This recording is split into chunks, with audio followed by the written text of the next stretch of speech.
Assalamualaikum warahmatullahi wabarakatuh. Waalaikumsalam warahmatullahi wabarakatuh. Alhamdulillah nahmaduhu wa nasta'inuhu wa nastaghfiruh wa na'udzu billahi min shururi anfusina sayyiati a'malina man yahdihillahu fala mudilla lahu wa man yudlil fala hadiya lahu. Asyhadu an la ilaha illallah wa la syarika lahu wa asyhadu anna Muhammadan 'abduhu wa rasuluhu la nabiyya wa la rasula ba'dahu. Rabbi shrah li sadri wa yassir li amri wahlul 'uqdatam min lisani yafqahu qawli. Rabbi zidna ilma warzuqna fahma. Allahumma hdina wa hdina waj'alna sababan liman ihtada. Allahumma shalli ala Muhammad wa ala ali Muhammad kama shallaita ala Ibrahim wa ala ali Ibrahim innaka Hamidum Majid. Amma ba'du. Alhamdulillahirabbil alamin. Syukur kita kepada Allah Subhanahu wa taala yang mana pada pagi hari ini kita masih dilimpahkan begitu banyak nikmat dan karunia-Nya sehingga kita masih bisa kuat dan semangat dalam melaksanakan kewajiban kita salat subuh secara berjamaah dalam keadaan sehat walafiat tanpa ada gangguan sedikit pun. Salawat dan salam tak lupa kita aturkan kepada junjungan Nabi besar kita Nabi Muhammad SAW, yang mana dengan perjuangan beliau, tetesan darah dan keringat beliau dalam menegakkan ajaran Islam, dan dengannya kita bisa membedakan antara hak dan batil, dan dengannya kita bisa membedakan mana lawan dan mana yang dijadikan kawan. Ikhwanuddin, wassalamualaikum. Kesempatan yang lalu kita telah membahas beberapa poin-poin tentang sikap yang mulia, yaitu bersyukur. Sebagaimana contohnya terdapat dalam surat Al-Kautsar, yang mana surat Al-Kautsar menjelaskan di situ ketika disebutkan nikmat dari Allah Subhanahu wa taala, maka setelahnya kita disuruh untuk beribadah kepada Allah Subhanahu wa taala. Inna a'tainakal kautsar, sesungguhnya kami telah memberikan kepada Muhammad Muhammad nikmat yang sangat banyak. Fasholli li rabbika wanhar, maka dirikanlah salat karena Rabbmu dan berkorbanlah. Di sini setelah diberikan nikmat, maka diingatkan oleh Allah untuk segera melaksanakan ibadah, agar nikmat yang ada bisa dimaksimalkan untuk beribadah kepada Allah, bukan untuk sebaliknya kufur kemudian menjadikan nikmat tersebut untuk bermaksiat kepada Allah Subhanahu wa taala. Bagaimana juga disebutkan dalam surat Al-Quraisy, ila fi Quraisy ila fi rihlati syita'i was-sayf falyabudu rabb hadzal bait alladzi at'amahum min ju' wa amanahum min khauf. Yaitu karena kebiasaan orang-orang Quraisy, yaitu kebiasaan mereka adalah sering melakukan rihlah, perjalanan di musim dingin dan musim panas. Kemudian ila fi Quraisy ila fi rihlati syita'i was-sayf falyabudu, maka beribadah kepada Allah Subhanahu wa taala. Falyabudu rabb hadzal bait, maka beribadahlah kepada Rabb rumah ini atau Rabb Ka'bah, yaitu Allah Subhanahu wa taala. Alladzi at'amahum min ju', yang telah, yaitu Allah Subhanahu wa taala yang telah memberikan makanan min ju', dari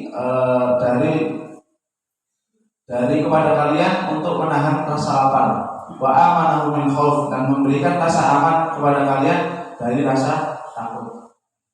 Dari surat Al-Quraisy ini juga menjelaskan kepada kita agar untuk beribadah kepada Allah setelah disebutkan nikmat-nikmat yang diberikan Allah Subhanahu wa taala. Falyabudu, maka beribadah kepada Allah alladzi at'amahum min ju', yang telah memberikan kalian nikmat yang berupa makanan untuk menghalangi rasa lapar kalian. Maka salah seorang ulama mengatakan, kullu nikmatin la tuqarribu minallahi azza wa jalla fa huwa baliyah. Setiap nikmat dari Allah Subhanahu wa taala, la tuqarribu, yang tidak mendekatkan diri kepada Allah Subhanahu wa taala, fa hiya baliyah, maka nikmat tersebut akan menjadi bahaya, maka nikmat tersebut akan menjadi cobaan, akan menjadi ujian bagi kalian. Ujian apa?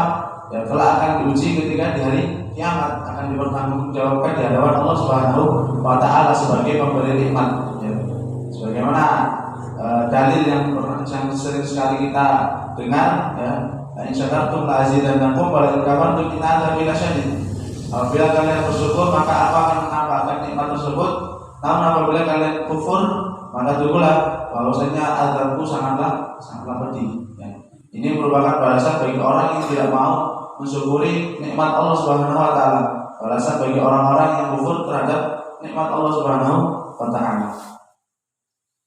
Maka setelah kita berbicara tentang syukur ya, sikap syukur ini tidak akan lepas dari sahabatnya, yaitu sikap sabar ya. Bagaimana tidak ya, seseorang ketika mendapatkan nikmat kepada Allah dari Allah Subhanahu wa taala, maka dia bersyukur. Di antara bentuk syukurnya adalah menjadikan nikmat tersebut untuk beribadah kepada Allah. Yang namanya menjaga nikmat untuk dijadikan sebagai ketaatan kepada Allah, ini merupakan bentuk kesabaran seorang hamba. Jadi sikap syukur dan sabar ini akan selalu beriringan. Allah Subhanahu wa taala berfirman dalam surat Ali Imran ya, di akhir surat ayat 200, ya ayyuhalladzina amanu sabiru wa sabiru wa rabitu wattaqullaha la'allakum tuflihun. Wahai orang-orang yang beriman, wahai orang-orang yang memiliki masih ada keimanan ya di dalam diri kalian, isbiru, bersabarlah, wasabiru, dan kuatkanlah kesabaran kalian, warabitu, dan ribatlah kalian. Wattaqullaha la'allakum tuflihun, dan bertakwalah kalian kepada Allah Subhanahu wa taala, la'allakum tuflihun, maka niscaya kalian akan beruntung. Ini merupakan jaminan atau janji dari Allah Subhanahu wa taala bagi seorang hambanya yang beriman yang mau untuk bersabar dan senantiasa menguatkan kesabaran mereka ya dalam rangka ketaatan kepada Allah Subhanahu wa taala. Para ulama menjelaskan sikap sabar itu ada 3. Yang pertama, seseorang itu sabar ya dalam menjalankan segala ketaatan kepada Allah Subhanahu wa taala. Kemudian yang kedua, sabar dalam menghindarkan diri untuk bermaksiat kepada Allah Subhanahu wa taala. Kemudian yang ketiga,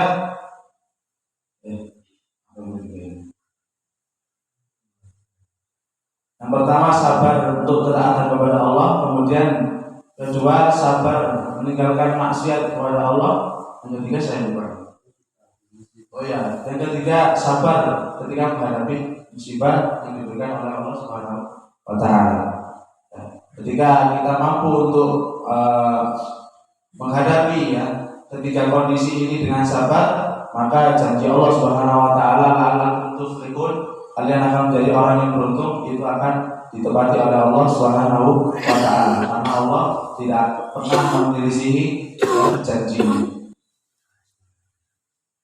Mungkin hanya ini yang bisa kami sampaikan ya, ada kurangnya datangnya semata-mata dari saya, jika ada berannya itu datangnya dari Allah Subhanahu wa taala. Maka mari sebelum kami akhiri, kita jadikan bulan Ramadan ini bulan yang penuh dengan rasa syukur dan penuh dengan rasa sabar kita dalam menjalani aktivitas ketaatan kita kepada Allah Subhanahu wa taala, yang dengannya semua janji-janji Allah, jaminan-jaminan Allah akan kita dapatkan kelak di dunia maupun di akhirat insyaallah. Aqulu qouli hadza wa astaghfirullah li wa lakum wa akhiru da'wati assalamualaikum warahmatullahi wabarakatuh. Waalaikumsalam.